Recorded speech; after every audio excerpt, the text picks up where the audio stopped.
Tuhan, selamat malam semuanya. Selamat malam. Saya mau menyapa terlebih dahulu, welcome buat ada yang baru. So, welcome back buat semuanya di Coviology. Di dalam Kristus kita diterima apa adanya, tapi dalam Kristus kita tidak akan dibiarkan apa adanya. Amin. Nah, puji nama Tuhan. Mari kita ambil waktu kira-kira 30-40 menit untuk kita mendengar kebenaran firman Tuhan. Saya masih akan melanjutkan tema khotbah kita mengenai Roh Kudus, ya, karena baru minggu kemarin kita merayakan Hari Raya Pentakosta, pencurahan Roh Kudus. Jadi selama sebulan ini kita akan merenungkan kebenaran tentang Roh Kudus. Nah, pada malam hari ini kita akan belajar kebenaran tentang Roh Kudus, tapi sebelumnya mungkin saya akan kasih sedikit recap apa yang minggu lalu kita bahas. Bahwa minggu lalu kita belajar siapa Roh Kudus, bahwa Roh Kudus adalah pribadi Allah sendiri, yaitu pribadi ketiga Allah Tritunggal. Roh Kudus ini tinggal di dalam diri orang percaya, nggak keluar masuk, tapi dia berhabitasi. Nah, Roh Kudus tidak sekedar tinggal. Roh Kudus bukan pribadi, bukan sekedar energi, tapi dia seorang pribadi. Selainnya seorang pribadi, dia punya sebuah misi, dan kita belajar minggu lalu bahwa misi utama Roh Kudus adalah memuliakan Kristus. Roh Kudus tidak menarik perhatiannya kepada dirinya sendiri, tapi menjadi seperti lampu sorot yang menyorot kepada sebuah objek. Tapi yang disorot Roh Kudus bukan objek, tetapi pribadi, yaitu Kristus dan karya-karyanya. Jadi kita belajar minggu lalu siapa Roh Kudus itu. Nah, malam hari ini judul khotbah saya pada malam ini saya kasih judul dituntun oleh Roh Kudus. Nah, saya harapannya kalian bisa tahu kalau dia pribadi yang minggu lalu kita pelajari, harusnya kita mau dituntun oleh pribadi yang luar biasa itu. Nah, kita akan sama-sama belajar bahwa setiap kita ini sebenarnya tidak dapat hidup tanpa tuntunan Roh Kudus.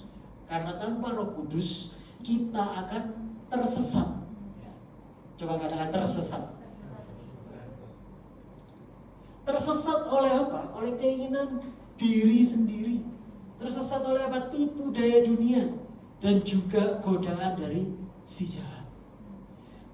Nah, salah satu kebohongan terbesar di abad 21 ini, di budaya kita sekarang ini adalah mempercayai bahwa diri sendiri ini cukup mampu untuk menaklukkan kehidupan kita. Quote-quote seperti ini pasti tentu terdengar familiar, ya. Believe in yourself. You are creator of your destiny. Percaya pada dirimu sendiri. Kalian itu bisa mewujudkan dunia yang kalian inginkan. Just believe in yourself. Nah, yang terakhir ini lebih asik lagi nih. Nothing is impossible. Karena the word itself says I am possible. Jadi kalau kalian bahasa Inggris, kalian tahu di permainan kata kan, ya, kayak tidak ada yang mustahil. Bahkan bahasa Inggrisnya itu sudah menyebutkan bahwa tidak ada yang mustahil. Just believe in yourself. Bolehkah saya jujur kepada teman-teman, Bapak Ibu, saudara-saudari yang saya kasih, bahwa kita tidak sebegitunya hebatnya. Kita nggak sebegitunya dahsyatnya. Kita nggak dapat melakukan seperti apa yang di budaya ini dengung-dengungkan kepada kita semua. Bahkan kehidupan seorang Kristen itu adalah kebalikan dari apa kata budaya. Bahwa kehidupan seorang Kristen adalah kehidupan menyadari dan mengakui bahwa kita ini sebenarnya tidak bisa melakukan tanpa sang pribadi yang besar itu. Bahwa kita sebenarnya adalah manusia celaka kalau kata Paulus. Coba kita lihat Roma 7 ayat 24. Paulus berkata, aku manusia celaka. Siapakah yang melepaskan aku dari tubuh maut ini? Ini kesadaran yang Paulus miliki adalah aku ini manusia celaka. Kita ini manusia celaka. Kita tidak bisa mempercayai diri kita sendiri. Kita nggak punya kekuatan dalam diri kita sendiri untuk mengalahkan dunia. Makanya Paulus kata, aku manusia celaka. Tapi ini berita baiknya. Paulus juga memberitahu solusinya. Kalau kita baca 25, syukur kepada Allah. Apakah yang kuning kita baca sama-sama? Oleh Yesus Kristus Tuhan kita. Ini loh kuncinya. Kenapa kesadaran ini penting? Kenapa saya bicara ini di depan? Karena tanpa mengakui dan menyadari bahwa kita ini lemah, kita ini mudah tersesat, kita ini nggak ajib, nggak konsisten, nggak kokoh, kita ini bebal. Kita seringkali bodoh, mengulang kesalahan yang sama dan sama dan sama. Kalau kita nggak sadar dan nggak mau mengakui, kita ini tidak akan mau dituntun oleh Roh Kudus. Gak heran kalau kita seringkali hidup di luar tuntunan Roh Kudus. Bukan karena Roh Kudus tidak menuntun, namun karena kitanya nggak mau dituntun oleh Roh Kudus. Halo? Itu saya, gak tahu dengan kalian. Sehingga seringkali gak heran, seringkali kita berjalan menurut kehendak kita sendiri, yang ujungnya kita jadi tersesat dan kita mengalami berbagai macam kesusahan. Sebab itu penting kita belajar bagaimana kita hidup dipimpin Tuhan di dalam menghidupi rencana dan panggilannya. Karena sekalipun kita ini sudah diselamatkan, kita sudah dijamin keselamatan yang kekal, tapi hidup di dunia ini Tuhan juga ingin kita ini mengalami sukacita dan damai sejahtera yang melimpah. Dan untuk bisa mengalami hal yang Tuhan inginkan untuk kita hidup di dalam dunia ini, maka Tuhan mengirimkan Roh Kudus untuk senantiasa memimpin dan menuntun kita. Nah, malam hari ini kita akan ayat bacaan kita saya ambil dari kitab Galatia pasalnya yang kelima, ayatnya 16 sampai 25. Galatia pasal kelima ayat 16 sampai 25. Namun sebelum membaca ayat bacaan kita, saya mau memberi konteks Paulus menulis surat Galatia ini. Sedikit Bible study, pendalaman Alkitab. Kalau di sini kalian kalau sudah berkali-kali datang Coviology, banyak belajar Alkitab. Saya mau kalian tuh nggak bergantung sama yang di sini. Kalian juga harus mengerti Alkitab, karena Alkitab diberikan kepada kalian untuk kalian bisa mengerti. Bukan sesuatu yang harusnya ilmunya tinggi, no. Setiap yang duduk di sini harus dapat mengerti. Nah, makanya mari saya kasih sedikit Bible pendalaman Alkitab. Kitab Galatia, sebagian besar dari kitab yang ditulis Paulus dalam Perjanjian Baru itu sebenarnya adalah, Paulus kan penulis kitab-kitab dalam Perjanjian Baru yang sebagian besar kitab Perjanjian Baru ditulis oleh Paulus. Nah, sebagian dari surat-surat yang Paulus tulis itu adalah surat tanggapan. Jadi sebenarnya kitabnya Paulus itu adalah surat tanggapan. Tanggapan apa? Atas adanya kadang permasalahan atau penyimpangan ajaran atau doktrin yang terjadi di jemaat yang dirintis oleh Paulus. Nah, salah satunya adalah kitab Galatia ini. Kitab Galatia ini adalah surat tanggapan yang Paulus tulis karena dia mendengar kabar bahwa jemaat yang dia rintis di Galatia itu dikatakan apa? Mereka menyimpang. Ini yang menarik. Apa yang menyimpang dari orang-orang di Galatia? Rasul Paulus merintis pelayanannya di Galatia pada misi perjalanan yang pertama, dan Rasul Paulus memberitakan berita Injil di Galatia. Rasul Paulus memberitakan kabar Injil yang menyatakan bahwa untuk menerima pengampunan Allah dan hidup baru diperlukan pertobatan dan iman. Keselamatan atau hidup baru adalah anugerah, hadiah semata-mata, hadiah cuma-cuma dari Allah bagi semua orang percaya. Gak seorang pun yang dapat memperoleh keselamatan dengan cara menjalani kehidupan yang sempurna sebagaimana dituntut oleh standar Allah. Nah, Paulus datang ke kota Galatia memberitakan Injil, bahwa Injil adalah keselamatan yang kamu terima dengan iman. Ketika kamu percaya kepada karya Kristus, maka kamu selamat. Jadi di Galatia mereka mendengar kabar baik Injil ini dan mereka percaya pada pemberitaan Injil keselamatan ini. Makanya kalau tema Galatia hanya ada satu Injil. Bahwa Injil keselamatan itu kita terima hanya oleh anugerah yang kita terima dengan iman. Namun demikian, setelah Paulus melanjutkan perjalanan misinya ke kota-kota lainnya, dia mendapat kabar bahwa datang guru-guru Yahudi, yang dikenal bahasanya Judaism, orang guru-guru Yahudi yang mempengaruhi jemaat di Galatia. Mereka bilang apa? Bahwa it's okay, kamu dengar Injil Paulus, Injil keselamatan itu bagus, tapi nggak cukup. Bahwa iman saja itu tidak cukup. Bahwa nggak cukup hanya percaya kamu selamat, harus ditambah melakukan A, B, C, D untuk kamu bisa selamat dan mempertahankan keselamatan. Makanya Paulus menuliskan bahwa kamu itu jemaat Galatia, kamu kok mau percaya kepada Injil plus. Bahwa nggak cukup selamat dengan percaya, tapi plus melakukan pekerjaan ABC. Harus melakukan, dalam konteks ini harus menjadi melaksanakan hukum-hukum orang Yahudi. Jadi nggak percaya sama Yesus saja, tapi harus taat, harus melakukan hukum-hukum Taurat Musa. Nah, jemaat di Galatia itu ada orang Yahudi dan ada orang Yunani. Jadi banyak yang dibilang bahwa kalau kamu bukan orang, kamu harus disunat, harus melakukan semuanya yang menjadi syarat hukum orang Yahudi.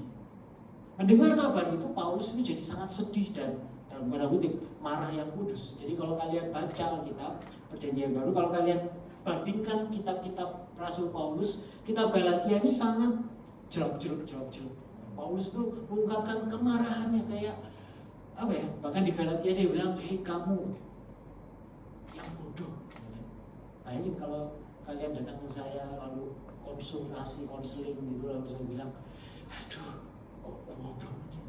Ya saya ada lagi di sini ya kan. Tapi sampai seorang rasul menuliskan, "Hai jemaat Galatia yang bodoh," artinya tuh wes kebacut ya, kalau pakai bahasa Jawa.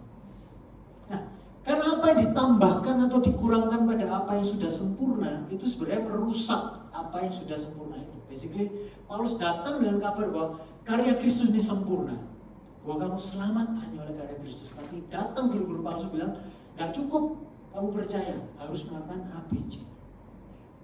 Paulus begitu gregetan dengan Injil plus ini, karena apa yang ditambahkan kepada Injil atau apa yang dikurangkan kepada Injil itu merusak apa yang sudah sempurna. Karya Kristus di kayu salib itu sudah selesai dan sempurna, sehingga tidak boleh atau tidak perlu ditambahi atau dikurangi oleh apapun.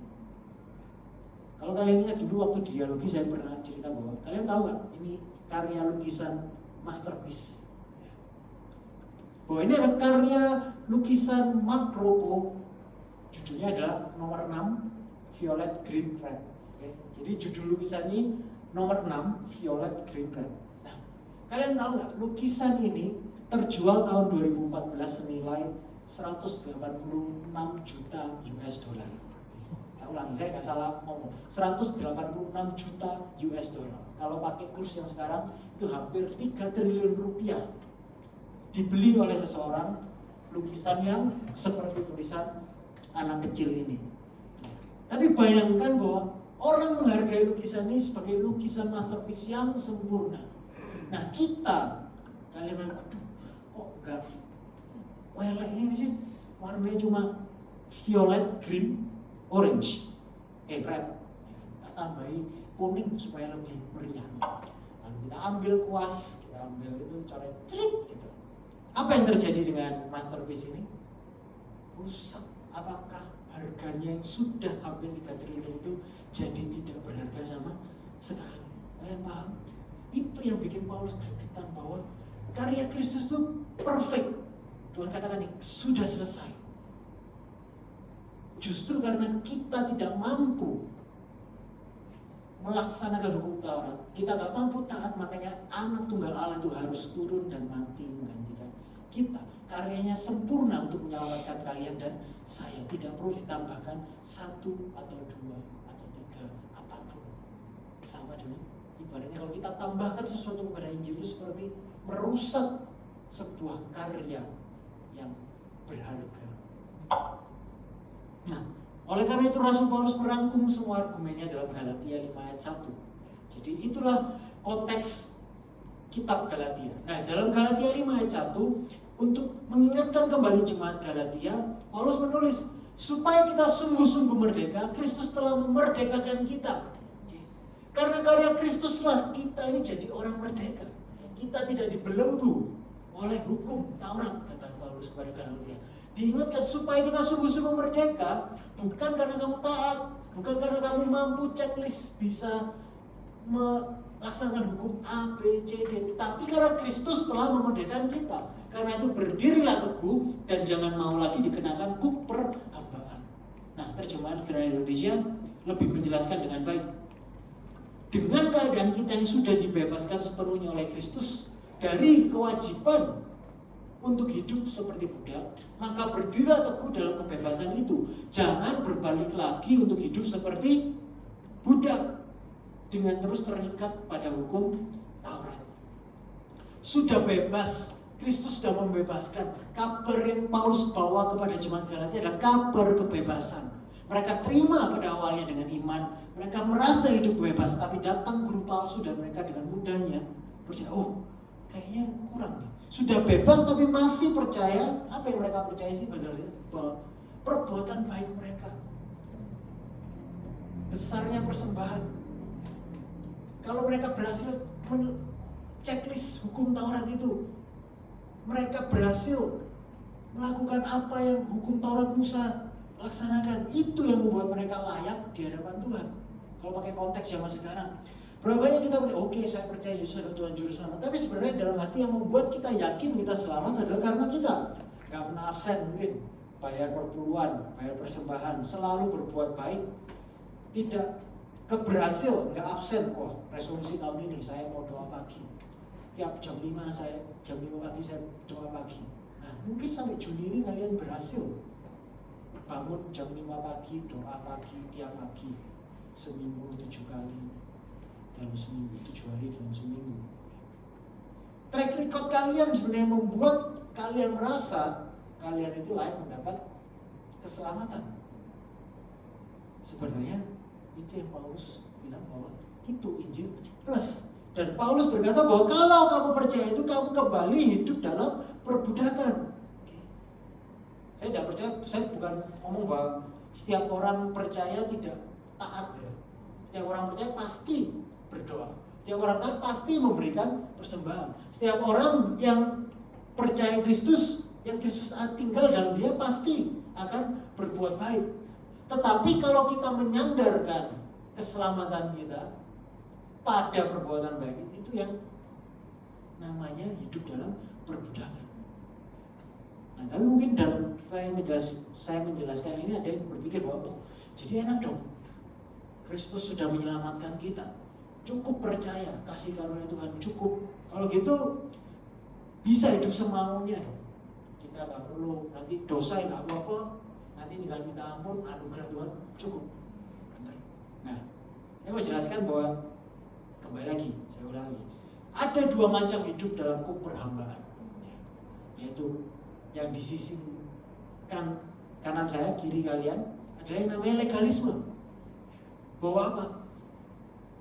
Melakukan perbuatan baik, taat hukum. Nah, orang Galatia ini diperbudak dengan legalisme. Tetapi kebalikannya juga ada yang namanya adalah antinomianisme. Antinomian, antinomos, anti hukum.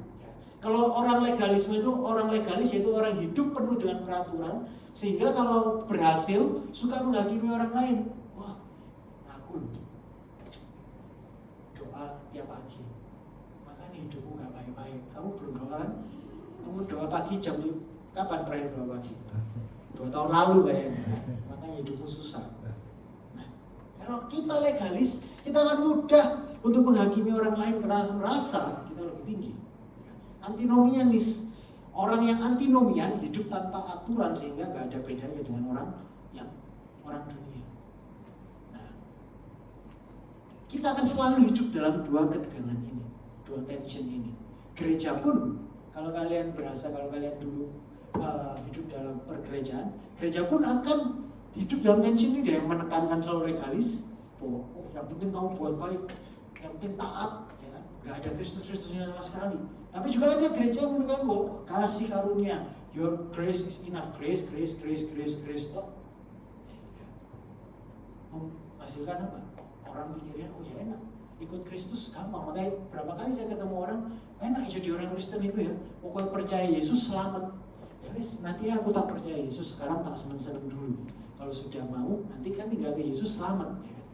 Itu bukan kebenaran firman Tuhan. Tapi saya mau kenalkan ada jalan keluar dari ketegangan ini. Ada jalan yang alkitabiah, ada jalan yang ketiga, ya, yaitu jalan Injil. Untuk ada kuasa Injil, jalan ketiganya menghapus ketegangan itu, yaitu jalan Injil. Kuasa Injil itu diberikan kepada kita melalui apa? Roh Kudus. Bagi kita tidak hidup dalam antinomian dan tidak hidup dalam legalisme. Kenapa? Karena Injil selalu memberitahu kita bahwa Kristus sudah mati untuk kalian dan saya dengan harga yang mahal. Sehingga kalian masa mau hidup seperti dunia. Kristus mati karena kita hidup dalam dunia, upah dosa perbuatan kita yang membawa Kristus ke salib. Sehingga kalau kita paham Injil, kita nggak akan jatuh kepada antinomianisme.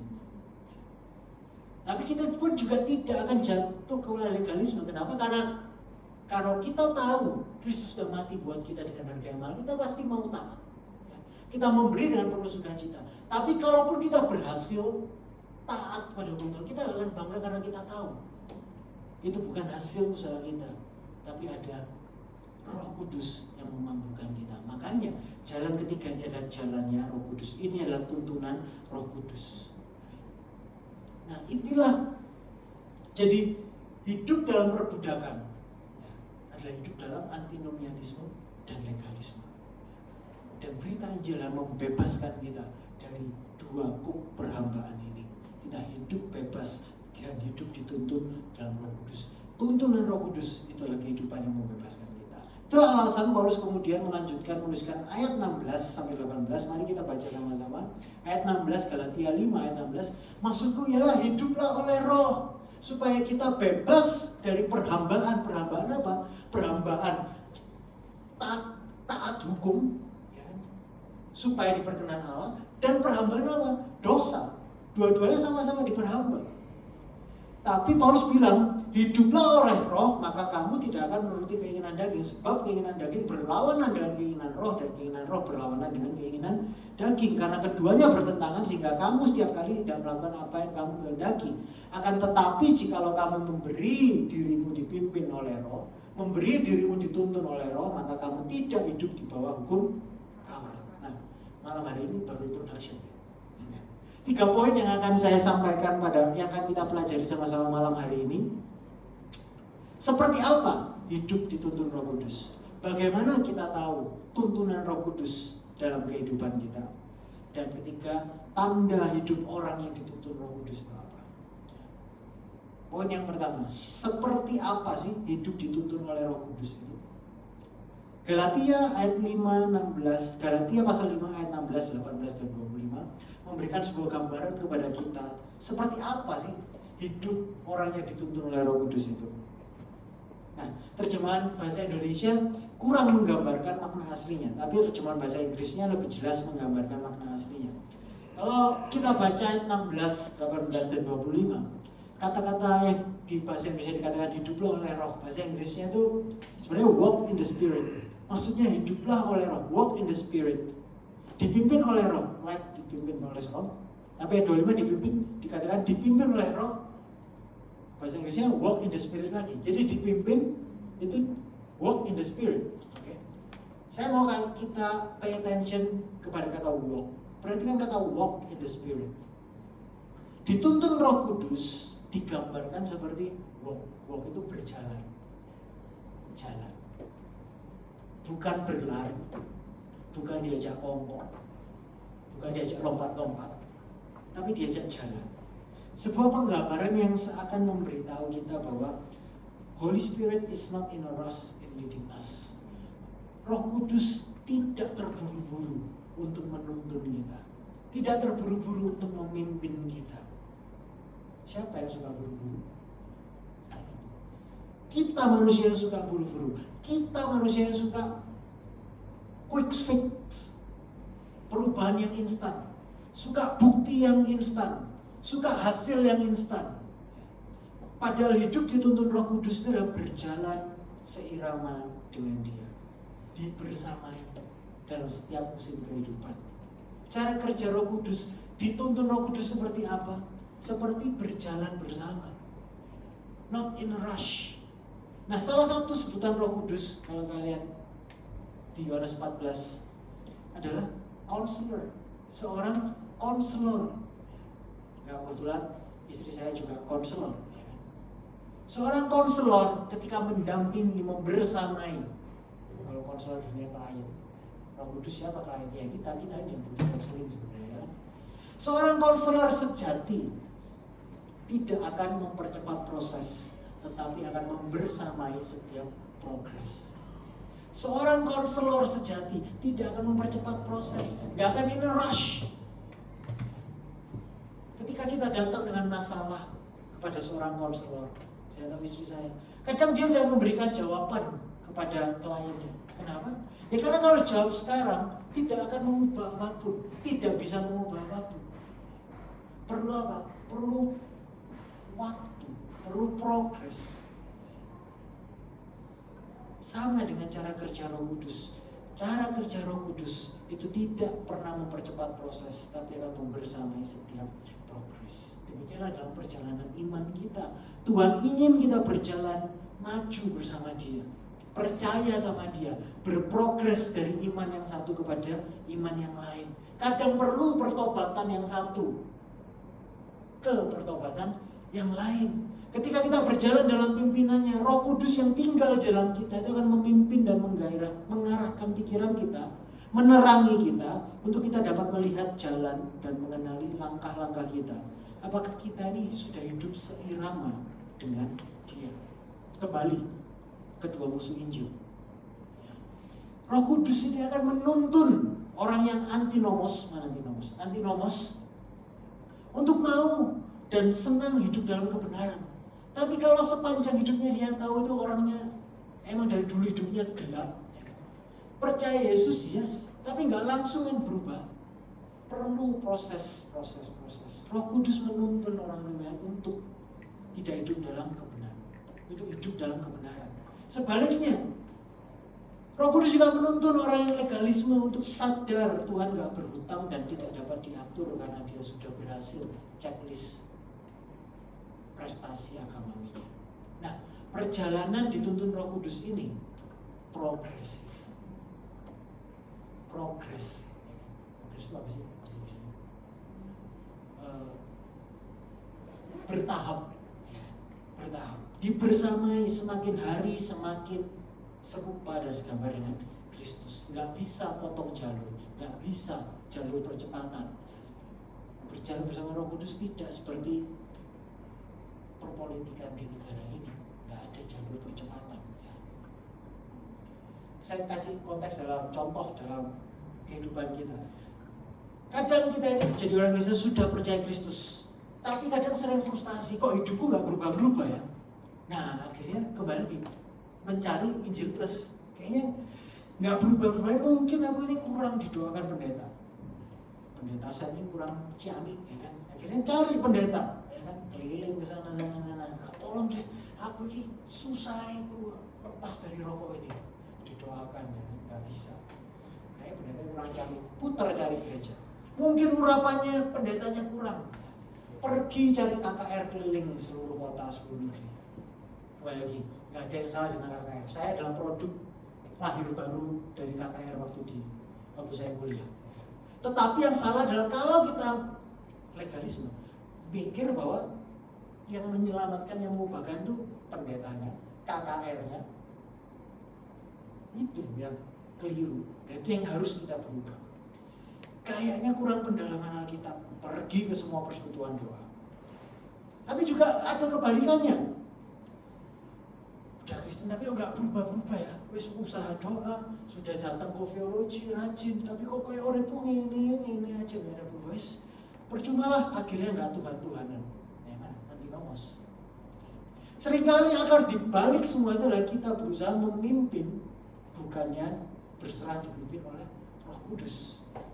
Tapi ini yang saya percaya bahwa kalau kita dipimpin Roh Kudus, perubahan itu sudah pasti akan terjadi. Masalahnya tadi kembali lagi, kitanya bikin quick fix, kita pengen hasil yang cepat, instan.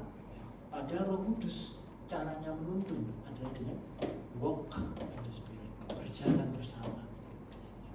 Tapi pasti progres itu nyata. Bagaimana Roh Kudus itu memberi pimpinan kepada kita? Seringkali bukan dengan kalian carinya itu bukan cari keliling-keliling pendeta yang gede atau yang lain sebagainya. Tetapi dia sudah memberikan kepada kita tuntunannya itu melalui firman-Nya. Mazmur 119 ayat 105 berkata, firman-Mu itu pelita bagi kakiku dan terang bagi jalanku. Dituntun.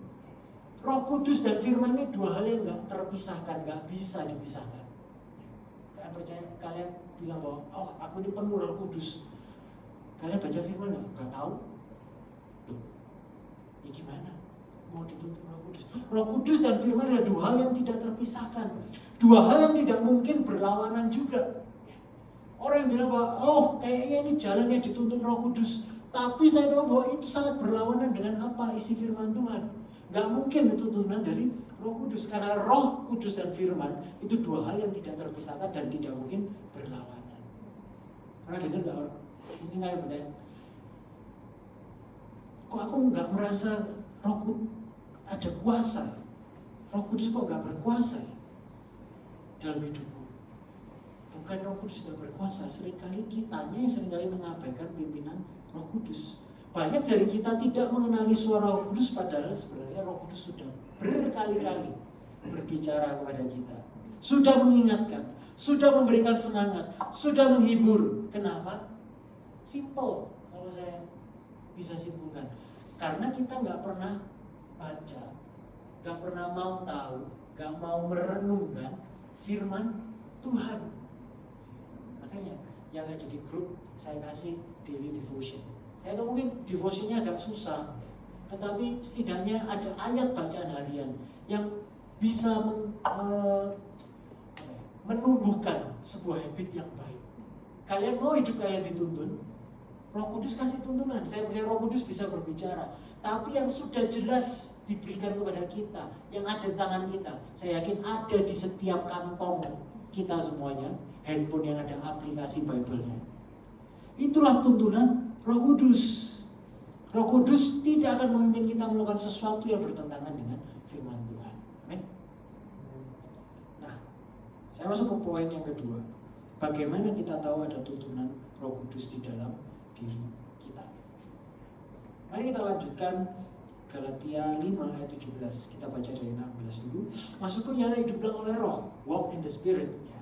Maka kamu tidak akan menuruti keinginan daging, sebab keinginan daging berlawanan dengan keinginan roh, dan keinginan roh berlawanan dengan keinginan daging, karena keduanya bertentangan, sehingga kamu setiap kali tidak melakukan apa yang kamu kehendaki.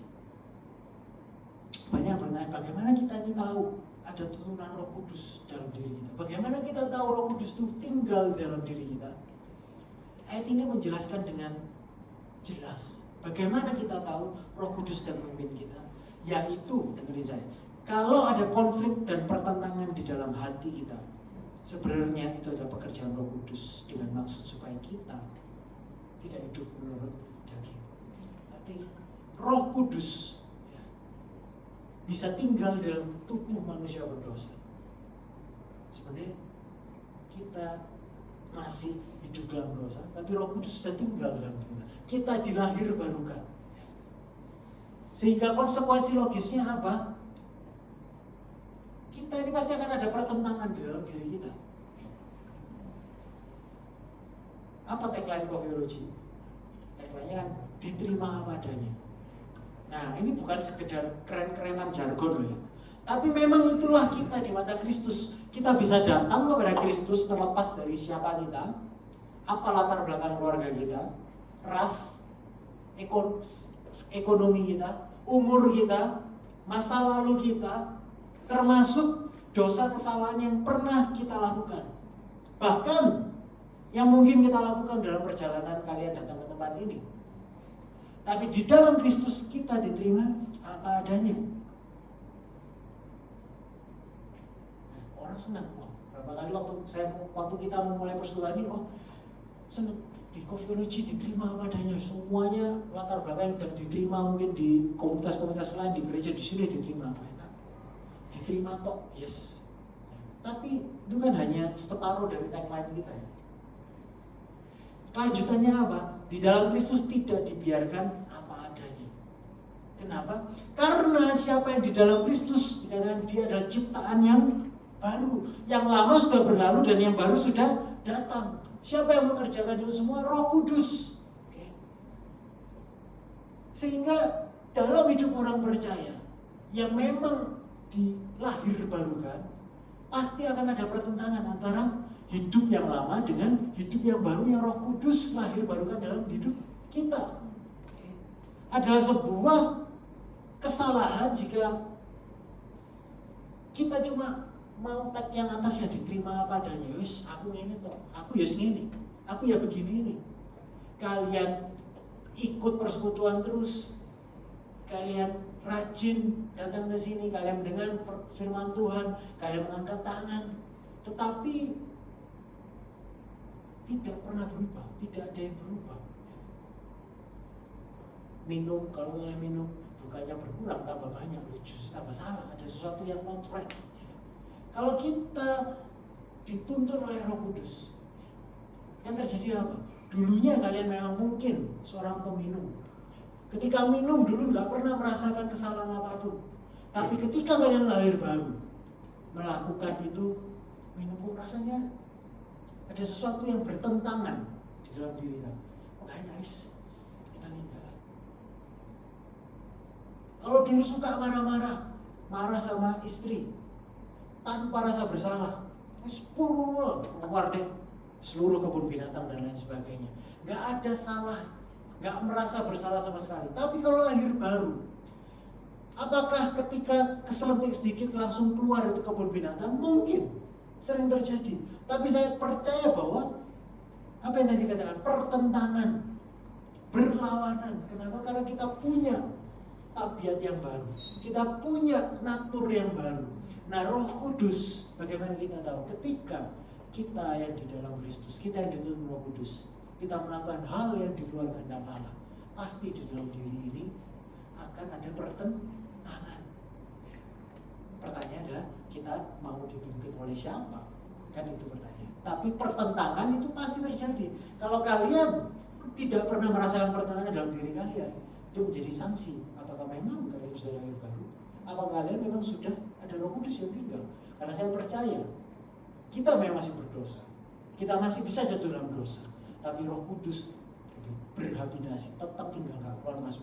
Justru karena Roh Kudus berhabitasi, kita dimampukan untuk kita bisa lepas dari perbudakan dosa.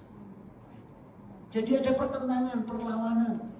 Rasul Paulus menuliskan dengan jujur di dalam Roma 7 ayat 21-23. Saya baca dalam versi firman Allah yang hidup. Pertentangan ini Rasul Paulus menyadari, mengakui bahwa dalam dirinya ada pertentangan. Roma 7 ayat 21-23. Rupanya sudah merupakan suatu kenyataan hidup bahwa apabila saya ingin melakukan yang benar, saya malah melakukan yang salah. Karena tabiat saya yang baru, saya senang melakukan kehendak Allah. Tabiat yang baru di siapa? Dilahirbarukan. Roh Kudus yang mengerjakan ini. Roh Kudus yang melahirbarukan, memunculkan tabiat yang baru. Tetapi ada sesuatu yang lain di dalam diri saya, di dalam tabiat saya yang rendah, yang berperang dengan pikiran saya dan menang serta menjadikan saya hamba dosa yang masih ada dalam diri saya. Dalam pikiran saya ingin menjadi pelayan Allah yang penurut. Tetapi sebaliknya saya sadar bahwa saya masih diperhamba oleh dosa.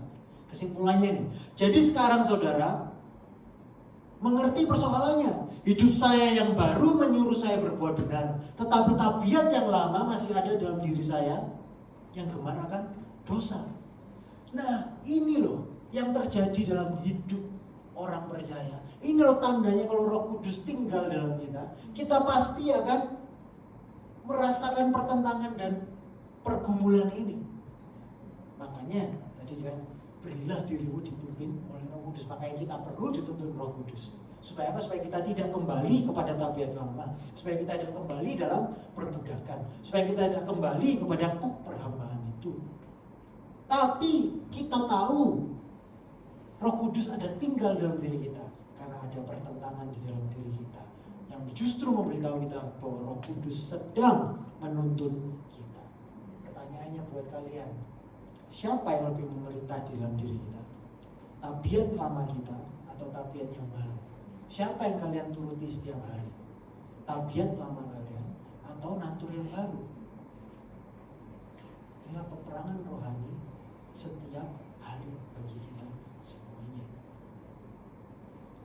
Dan Dan yang terakhir, nomor 3, poin saya ketiga.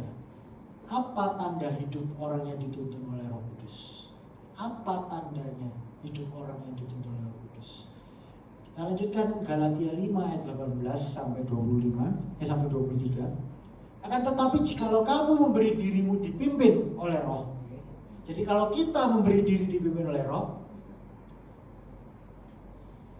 maka kamu tidak hidup di bawah hukum Taurat. Perbuatan daging telah nyata, yaitu percabulan, kecemaran, hawa nafsu, penyembahan berhala, sihir, perseteruan, perselisihan, iri hati, amarah, pertentangan diri sendiri, percideraan, roh pemecah, kedengkian, kemabukan, pesta pora, dan sebagainya. Terhadap semuanya itu kuperingatkan kamu, seperti yang telah kubuat dahulu, barang siapa melakukan hal-hal yang demikian, ia tidak akan mendapat bagian dalam kerajaan Allah. Tetapi buah roh, perhatikan buah roh, ialah kasih, sukacita, damai sejahtera, kesabaran, kemurahan, kebaikan, kesetiaan, kelemah lembutan, penguasaan diri. Tidak ada hukum yang menentang hal-hal itu.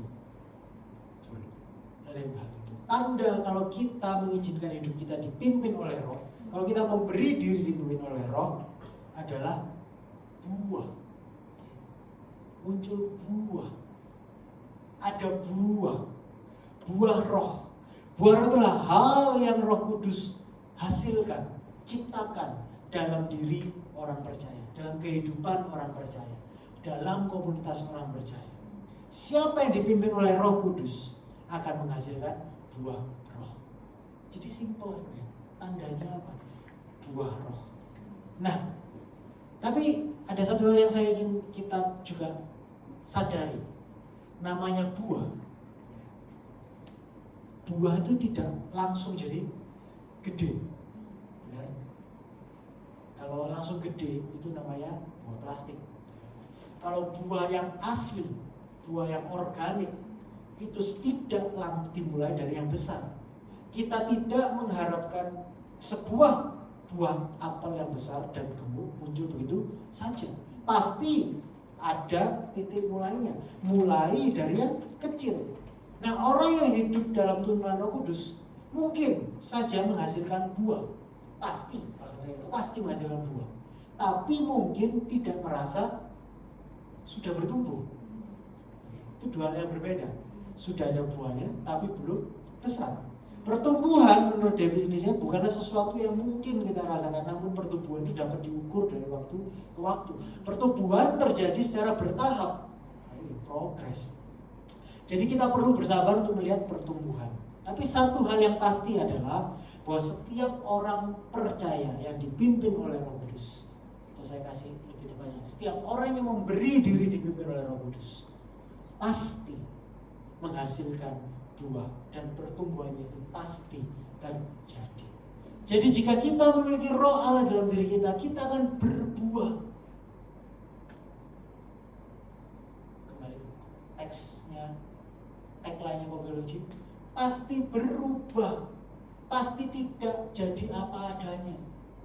Kalian yang dulu sama sekarang pasti akan berubah, tabiatnya diubahkan.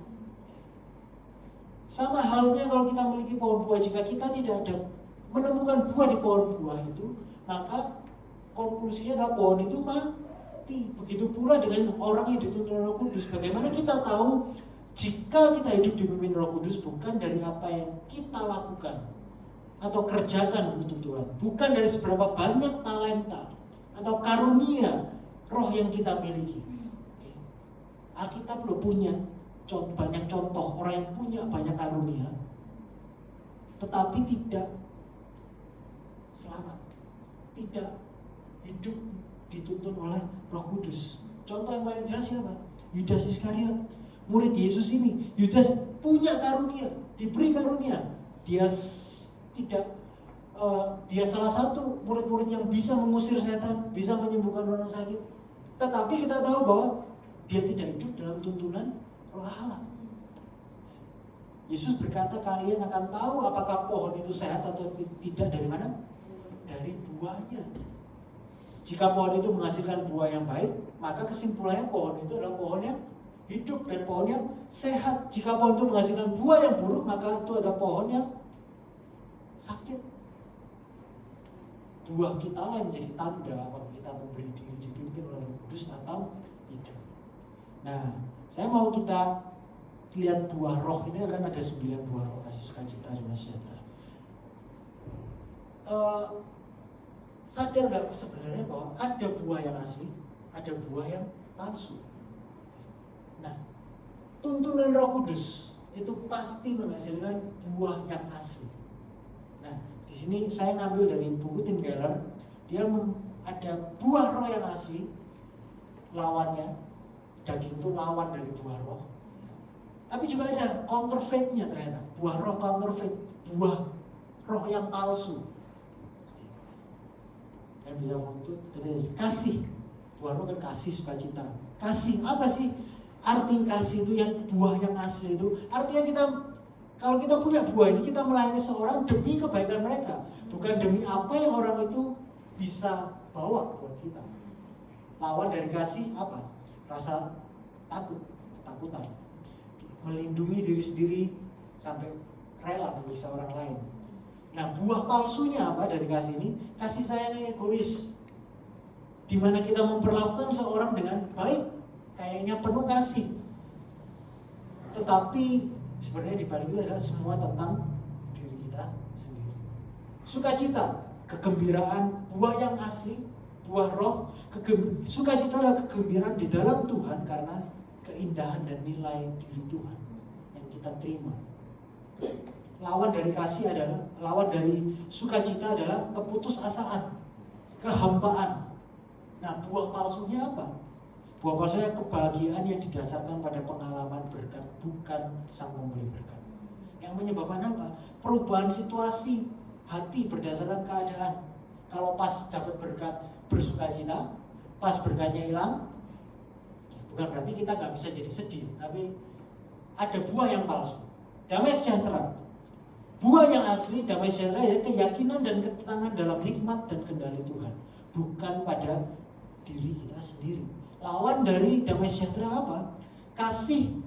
Lawan dari damai sejahtera kecemasan dan kekhawatiran. Kepalsuannya apa?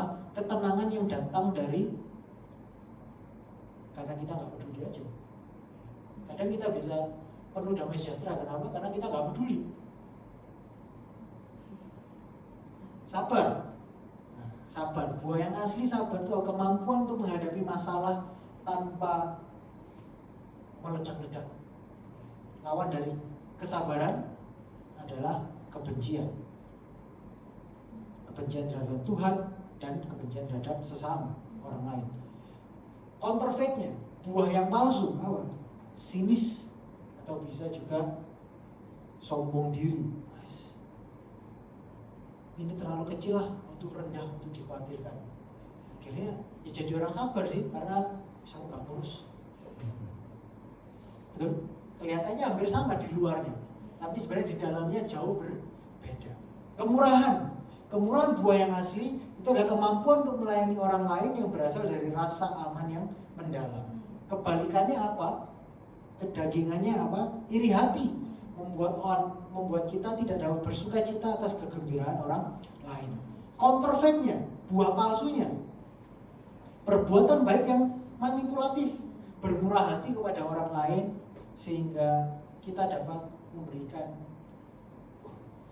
aku itu orangnya api ya, aku sapi, buat gini-gini, bermurah hati, tapi motivasinya supaya untuk merasa diri kita sendiri cukup baik buat orang lain atau pada Tuhan.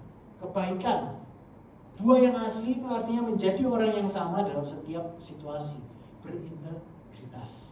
Orang baik itu sebenarnya orang yang sama, berintegritas. Kebalikannya apa? Berarti orang yang munafik. Tapi buah yang palsu, counterfeit-nya, tiruannya adalah jujur tapi nggak penuh kasih. Seringkali mengeluarkan unek-unek hanya untuk membuat diri merasa atau terlihat lebih baik. Kelemah lembutan, buah yang asli kerendahan hati. Kebalikan dari kelemah lembutan apa? Superior, mementingkan diri sendiri. Tiruannya apa? Orang yang inferior, rendah diri. Pengendalian diri, penguasaan diri. Buah yang asli, buah roh adalah kemampuan untuk mengejar hal yang penting daripada yang mendesak. Bisa menguasai diri, tahu apa yang perlu. Kebalikannya selalu bersikap impulsif, gak terkendali. Tiruannya apa? Tiruannya adalah berkemauan keras, tapi didasarkan pada kesombongan. Berkemauan keras karena gak mau kehilangan kontrol. Di luar bisa kelihatan sama, tetapi di dalam sangat jauh berbeda. Nah, orang yang dituntun Roh Kudus itu pasti menghasilkan buah. Ada tandanya, tapi bukan buah yang palsu, tapi buah yang asli, buah roh. Dan saya akan tutup bagaimana buah yang asli ini bisa muncul dan menjadi bagian dalam kehidupan kita. Tahukah saudara-saudara saya kasih dalam Tuhan, kita menghasilkan buah yang asli ini bukan dengan berusaha lebih keras, bukan dengan tekad komitmen usaha sendiri, tetapi hanya dapat dihasilkan dengan kita bersandar kepada sumber kehidupan, yaitu Tuhan Yesus Kristus. Sadar bahwa kita ini milik Kristus. Itu yang dikatakan Galatia 5 ayat 24-25. Barang siapa menjadi milik Kristus, ia telah menyalibkan daging dengan segala hawa nafsu dan keinginannya. Jikalau kita hidup oleh roh, baiklah hidup kita juga dipimpin oleh roh. Kita harus belajar untuk tinggal di dalam Kristus Yesus. Seperti yang Yesus sendiri katakan, di luar aku kamu tidak dapat berbuat apa-apa.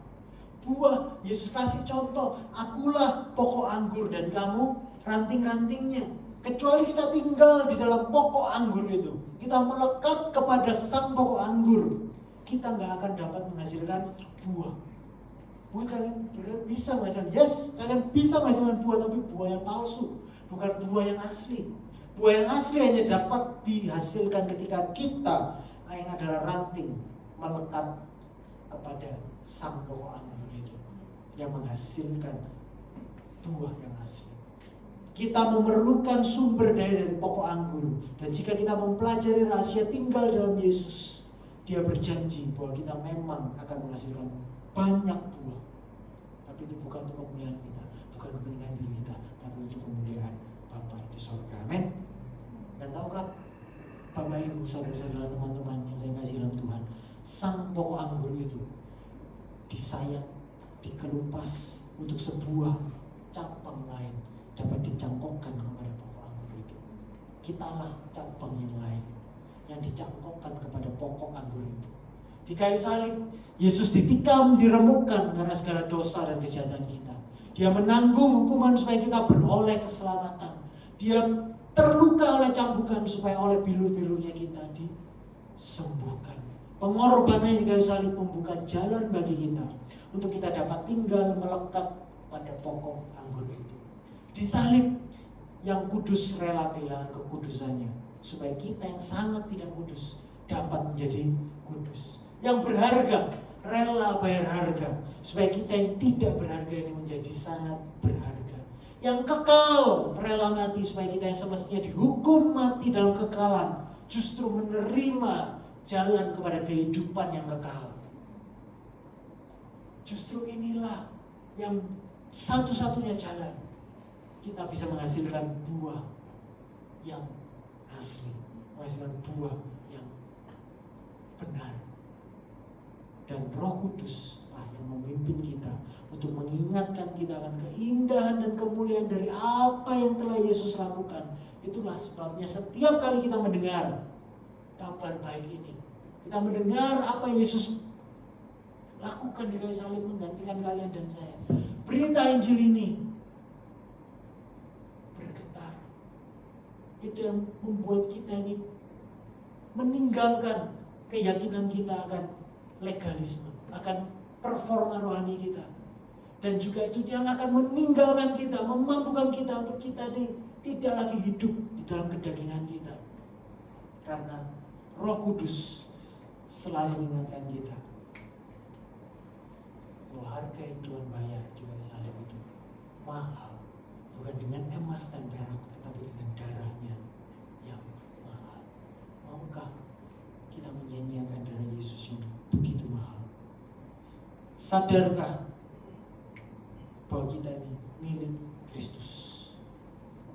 Roh Kudus yang menolong kita untuk dapat melihat kasih Allah melalui karya salib yang menjadikan kita milik Kristus. Dan Roh Kuduslah yang akan selalu menuntun kita untuk kita ini melekat, hidup melekat pada sang pokok anggur itu, yaitu Yesus Kristus. Tanpa tuntunan Roh Kudus, kita tidak dapat tinggal melekat pada pokok anggur itu. C.S. Lewis punya quote yang mengingatkan kita, yes, grace alone saves. Kita diselamatkan hanya oleh kasih karunia. But the grace that saves is never alone. Tapi karunia yang menyelamatkan tidak pernah sendiri. Apa maksudnya? Ya ini, Yesus kasih Roh Kudus untuk menuntun kita. Amin. Karena Roh Kudus, minggu lalu kita belajar, itu selalu menjadi lampu sorot buat Yesus.